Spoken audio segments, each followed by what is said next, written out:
What goes on, males, females, and everything in between? My name is SleepinGamer, and welcome to the pilot episode to my new show, Sleepin Reviews. Hey, that's a stupid name for a show.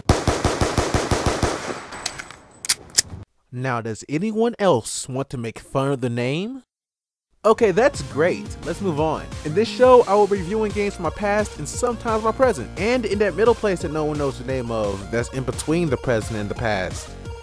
Let's just call that present the past. Yeah. And I know people are gonna ask, why review games that are more than 5 years old? Well, because, you know, it's my fucking show and I'll do what I want. But really, that's the best excuse I can give you because I don't even know why I'm doing this. Maybe I'm possessed. No, I'm not. Let's just start the show. Prince of Persia. Two Thrones! Have you ever played Uncharted and say to yourself, holy shit, I wish Drake was Persian? Or have you ever played Mirror's Edge and say to yourself, holy shit, I wish I was stabbing people in the third person? Or have you ever played Too Human and say to yourself, holy shit, this game sucks? I mean, I don't have any other comment. That game is just terrible. Now, there's a lot of games in the Prince of Persia franchise, but I've only played two, and that is The Sands of Time and Two Thrones, which leaves a gap because after Sands of Time, it was War Within and then Two Thrones.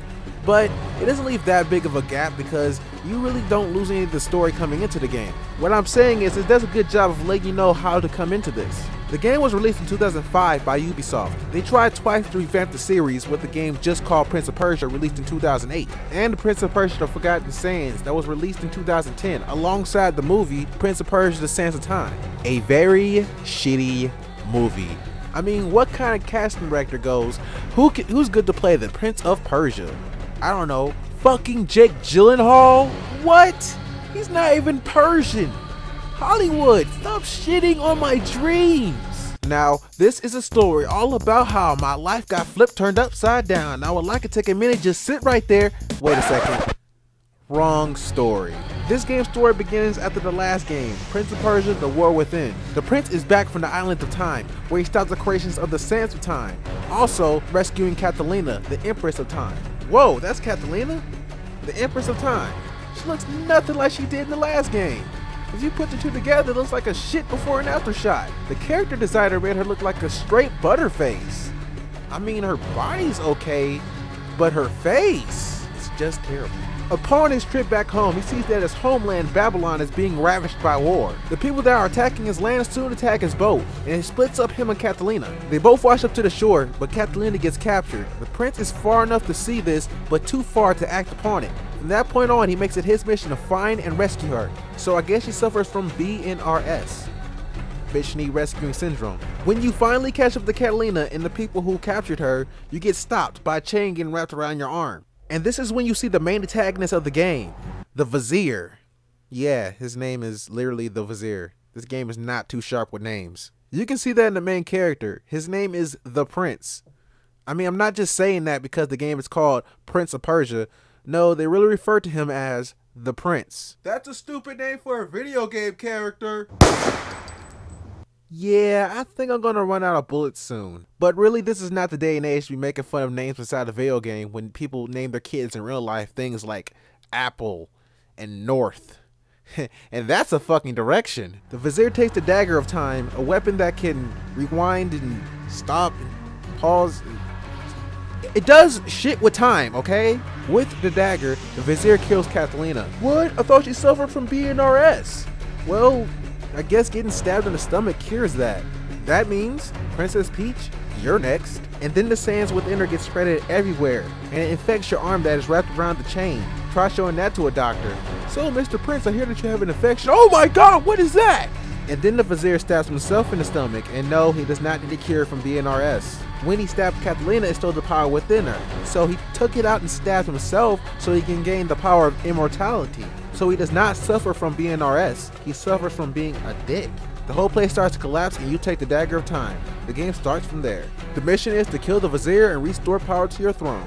This game is a third-person action adventure, so as you progress you will face new enemies and obstacles. A big part of the game is platforming, so you'll be spending most of your time running along walls, climbing, jumping, and whatever that shit is around Babylon. So as a serious platforming game, there's a lot of obstacles you're going to have to work your way through and around. But don't worry, you're not going to be on one side of the map all the time looking at where you need to be thinking, oh, how do I get there? Because the game does a good job of teaching you these things inside the beginning. And if new obstacles are introduced, it does a good job of teaching you those as well. But if you're like any normal person, you're going to get stuck and you're going to have to rely on good old trial and error. Use the Dagger of Time's ability to rewind time until you get the hang of it. The reversing time only lasts a few seconds, and you can only use it a certain amount of times. When the game is done showing you all the obstacles it can, it realizes that you're a grown man or woman, and that you need to be out there on your own.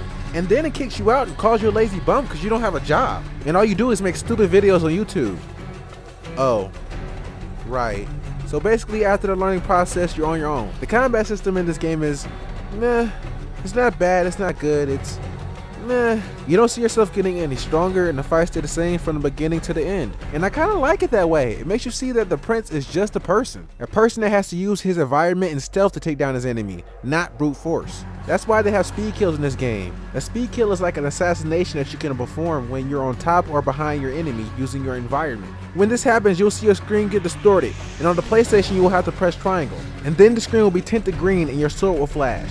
Each time this happens, you will have to press square until the speed kill is done. This is a more faster, funner, effective way to take down your enemy because again, the combat system is meh. In certain sections of the game, you will turn into something called the Dark Prince. The Dark Prince is something that the prince becomes because of the effects of the sands of time in his arm. In this state, the prince's whole body will be black and his eyes will be glowing yellow. And also in this state, the prince will have fiery black hair. I guess you could say he's a little bit of a hothead, don't you think? That joke was terrible.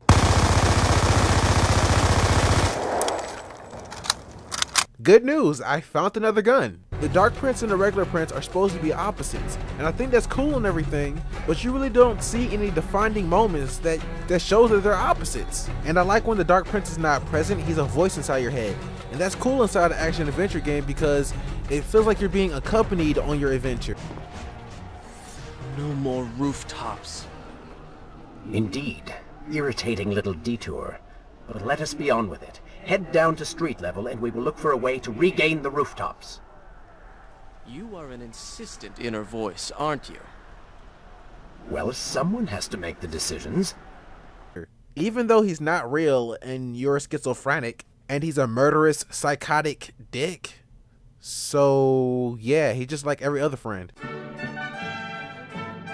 Welcome to another rage moment with SleepinGamer. Really? The Dark Prince is useless. I hate having to turn into him on certain sections of the game. You would think since the regular Prince take down his enemies with his environment and stealth, that the Dark Prince will be more stronger and at least take down his enemies with brute force. And yes, he does try to take things a little bit more head on, but it sucks. You don't get any stronger, you don't even get any cool moves. All you get is a big androgynous chain that you whip people with. Because a chain is way stronger than a fucking sword. And when you're in Dark Prince mode, your health goes down every second. And to get it back up, you have to gather sands. And you get those by killing enemies and breaking boxes. And in the game where you actually have to analyze what you have to do next, and there's no enemies or boxes around, you're pretty much fucked. In an adventure game, I should be able to stop next and think what I should do next. Not getting rushed all the time. And some of the sections of the game just pull you right out the imagination that you're the Prince of Persia and that you're actually in Babylon, because at some points the obstacles don't make any sense. It's like, who is your interior decorator? And since we're in this rage moment, let me talk about something else that is on my mind. You can try to change the brightness in the menu, but it won't work.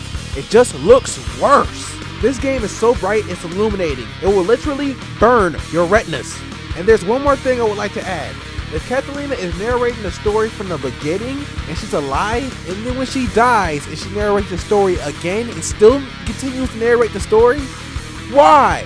What is with that? Everything had come full circle. The prince had resurrected his greatest enemy.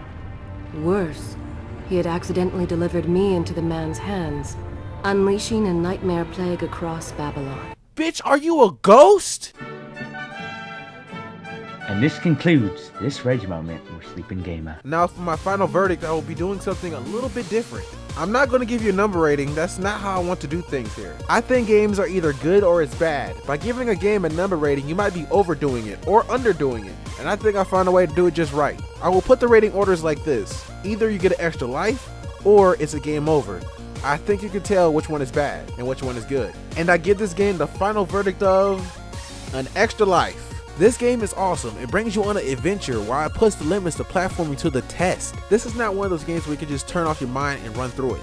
You actually have to put in some thought to what you're going to do next. And when you die from certain situations, you actually feel evaluated. You actually feel like, okay, I messed up. Instead of saying the game had some glitch or something, or the guy, I don't get why is he not dead because I hit him so many times. No, the game actually makes you feel evaluated for the way that you die inside the game. The only really bad thing about this game is that the Dark Prince is annoying with his uselessness. Since he's the regular prince's opposite, I don't get why we're doing the same platforming and fighting the same enemies. Why is he not stronger than the regular prince? I don't get why he's inside the game.